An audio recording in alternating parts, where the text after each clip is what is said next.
వెంకటేష్ గారిది 2026లో వెంకటేష్తో చేయబోతున్నటువంటి దృశ్యం 3 మీద ఒక అంచనాలు ఉన్నాయి జనాలు.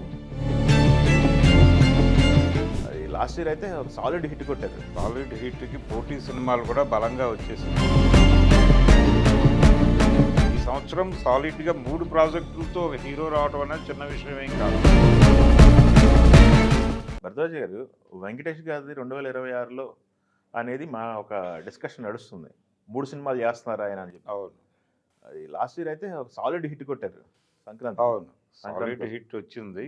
ఆ, అయితే ఆ సాలిడ్ హిట్కి పోటీ సినిమాలు కూడా బలంగా వచ్చేసినాయి. ఆ, అంటే ఆ పోటీలో ఆయన ఉన్నాడు, రేస్లో ఒక రకంగా విన్నర్, సంక్రాంతి విన్నర్గా ఆయన ఉన్నాడు. అవును. కాబట్టి అదే జోష్ ఈ సంవత్సరం కూడా అంతకు మించిన స్థాయిలో కొనసాగేటువంటి పరిస్థితి కనిపిస్తోంది. ఉమ్, అంటే విజిబుల్గా 3 ప్రాజెక్టులు ఉన్నాయి.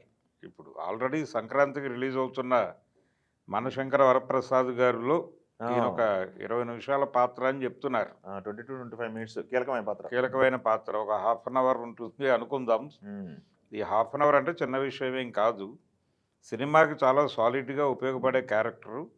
రెండోది, ఆ క్యారెక్టర్కి సంబంధించినటువంటి ఒక రహస్యాన్ని ఇప్పుడు సినిమా రిలీజ్కి ముందు ఆయన రివీల్ చేశారు. ఉమ్, అంటే చిరంజీవి గారు కోరి ఆ పాత్ర ఈయనతో చేయించుకున్నారు అనే విషయాన్ని. అనిల్ గారు అన్నారు. అనిల్ గారు సరే, ఏదైనప్పటికీ ఈ సినిమాలో ఆయన ఒక కీలక పాత్ర చేయబోతున్నారు. ఈ సినిమా ఒక బిగ్ సక్సెస్ కొట్టాలి అనేటువంటి కోరిక ఉంది అందరికీ. అది సాధించేస్తుంది అనే కాన్ఫిడెన్స్తో ఉన్నారు. ఉమ్, అయితే ఇదే టైంలో ఇంకొక సినిమా త్రివిక్రమ్తో ప్రాజెక్టు, అవును. అలాగే ఆయన రిలీజ్ ప్రాజెక్ట్ ఒకటి ప్రస్తుతం ఒక పద్ధతిగా నడుస్తున్నటువంటిది. అది నువ్వు నాకు నచ్చావు అనే సినిమా. అవును. ఇప్పుడు అదే కాంబోతో ఆయన సినిమా చేయబోతున్నాడు త్రివిక్రమ్ డైరెక్షన్లో. అవును, చేస్తున్నారు. త్రివిక్రమ్ డైరెక్షన్లో వెంకటేష్ అనేది ఇప్పటి గొడవ కాదు. అది ఆయన రెండో సినిమాగానే వెంకటేష్లో సినిమా వస్తుంది అని ఆ రోజుల్లో వార్తలు వచ్చినాయి. అవును. అది వాయిదా పడి ఇప్పటికి సాకారం అయింది. కాబట్టి ఆ సినిమా మీద చాలా భారీ అంచనాలు ఉన్నాయి సాధారణ ప్రేక్షకుల్లో కూడా. అంటే ఒక్కసారి ఈ సినిమా ద్వారా ఒక మూడ్ క్రియేట్ చేశారు. ఈ రిలీజ్ అనే దాని ద్వారా ఉమ్, త్రివిక్రమ్తో వెంకటేష్ చేయబోతున్న ప్రాజెక్టు మీద ఒక హైప్ క్రియేట్ చేయగలిగారు. దీంతో పాటు ఈ 2 ప్రాజెక్టులతో పాటు ఇంకొక కీలకమైన సినిమా ఈ సంవత్సరమే రిలీజ్ అవుతుంది 26లోనే అనే హోప్ ఇస్తున్నటువంటి ప్రాజెక్టు దృశ్యం 3. ఉమ్, దృశ్యం 1, 2 ఇవన్నీ చూసాం మనం. ఆ సినిమా మీద ఒక ప్రత్యేకమైనటువంటి ప్రేక్షకులు ఉన్నారు. ఆ సినిమా కోసం ఎదురు చూసేటువంటి ఒక ప్రేక్షకులు ఉన్నారు, ఒక జానర్కి. కాబట్టి వాళ్ళ అంచనాల మేరకు ఈ ప్రాజెక్ట్ ఉంటుంది. ఒక కొత్త పాయింట్తో మళ్ళీ వెంకటేష్ గారు తన స్ట్రైకింగ్ పెర్ఫార్మెన్స్తో ముందుకు రాబోతున్నాడు ఉమ్, అనేది. అంటే ఆయన కెరియర్లో రీమేక్స్ ఎక్కువే. అవును. రీమేక్స్ ఎక్కువైనప్పటికీ హిట్ రేట్ దాన్ని పర్సంటేజ్ పర్సంటేజ్ ఎక్కువ.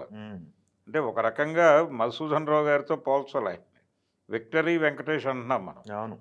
అలాగే విక్టరీ మధుసూదన్ రావు అనేవాళ్ళు ఆయన్ని. ఆయన కెరియర్లో కూడా 85% రీమేక్లే. అనేక భాషల నుంచి సినిమాలు తెలుగు ప్రేక్షకులకు పరిచయం చేసిన చరిత్ర ఉంది ఆయనకి. అలాగే వెంకటేష్ కూడా. అంటే రీమేక్ సినిమాలని నేటివ్ ఆడియన్స్ కనెక్ట్ చేయటంలో వెంకటేష్కి ఒక నైపుణ్యం ఉంది. అందుకని ఈ సినిమా మీద కూడా హోప్ ఉంది. ఇది అంటే ప్రస్తుతం జమానాలో రీమేక్స్కి కాలం చెల్లింది అనేటువంటి ఒక వాతావరణం ఉంది. అంటే ఏ సినిమా అయినా సరే బలానా లాంగ్వేజ్ నుంచి సినిమా అనగానే ఆ కంటెంట్ని అక్కడి నుంచి తీసుకుని చూసేస్తున్నారు జనాలు.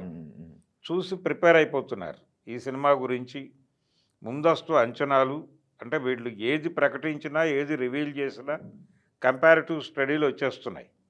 అందుకని ఇది రీమేకులకి కాని కాలం అని మాట్లాడినప్పటికీ వెంకటేష్తో చేయబోతున్నటువంటి దృశ్యం 3 మీద ఒక అంచనాలు ఉన్నాయి జనాలు. అందుకని అది కూడా కీలకమైన ప్రాజెక్ట్ ఈ సంవత్సరం వస్తుంది. అంటే దాదాపు 3 సినిమాలు. ఇంకొకటి మనం ఇక్కడ మాట్లాడుకునేది త్రివిక్రమ్ గారు వచ్చింది. త్రివిక్రమ్ గారి కంటే ముందు వినాయక్ గారు కొంతకాలం కథా చర్చలు జరిగినాయి. సెట్ అవ్వకపోయేసరికి త్రివిక్రమ్ గారి దగ్గర కథ ఉందని ఇక్కడికి మళ్ళారు. కథ సెట్ అయితే మళ్ళీ వినాయక్ గారి ప్రాజెక్ట్ కూడా ఉండే అవకాశం ఉందంటున్నారు. వినాయక్ ప్రాజెక్ట్ కూడా ఉంటుంది. అంటే అది ఈ సంవత్సరమే ఉంటుందా, ఈ సంవత్సరం మొదలైతే నెక్స్ట్ ఇయర్లో రిలీజ్ పెట్టుకుంటారా? అంటే సంక్రాంతికి తన ప్రజెన్స్ ఉండాలి అనుకుంటే అదే వినాయక్ ప్రాజెక్ట్ని ఒకవేళ సెట్ అయిపోతే అది సంక్రాంతికి పెట్టుకుంటారు. అదే అదే ఈ సంవత్సరం సాలిడ్గా 3 ప్రాజెక్టులతో ఒక హీరో రావడం అనేది చిన్న విషయం ఏం కాదు. సో పెద్ద హీరోలంతా కూడా ఇయర్ మిస్ అవ్వకుండా వస్తున్నారు. దాదాపుగా అందరూ ఉంటున్నారు. చూడాలి, అంటే యంగ్ హీరోల పరిస్థితి ఏంటో ఇంకా క్లారిటీ లేవు. వాళ్ళందరూ మొహం చాటేశారు తెరకి. అవును. నెక్స్ట్ అంటే లాస్ట్ ఇయర్, ఈ సంవత్సరం కూడా ఎంతమంది వస్తారనేది చూడాలి.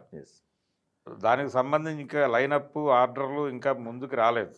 అదే ఒక మహేష్ గారు, బన్నీ గారు తప్ప మిగతా వాళ్ళంతా ఈ సంవత్సరం ప్రాజెక్టులు ఉన్నాయి. ఎన్టీఆర్, రామ్ చరణ్, మిగతా వాళ్ళు చూడాలి ఏ మేరకు ఎవరెవరు వాళ్ళ ప్రామిసులు నిలబెట్టుకుంటారనేది చూడాలి. కానీ వీళ్ళందరినీ పక్కన పెట్టేస్తే ఇక్కడ సాలిడ్గా సీనియర్ హీరోల వైపు నుంచి అయితే సినిమాలు ఉన్నాయి. థియేటర్లకు ఫీడింగ్ ఉంటుంది ఏదో మేరకు అనే ఒక హోప్ అయితే ఇస్తున్నారు. వెంకటేష్ గారు 3 సినిమాలు కౌంట్ చేసేసుకోవచ్చు ఈ సంవత్సరం. నెక్స్ట్ ఇయర్ సంక్రాంతికి కూడా ఒక సినిమా ఉండే ఛాన్స్ ఉంది.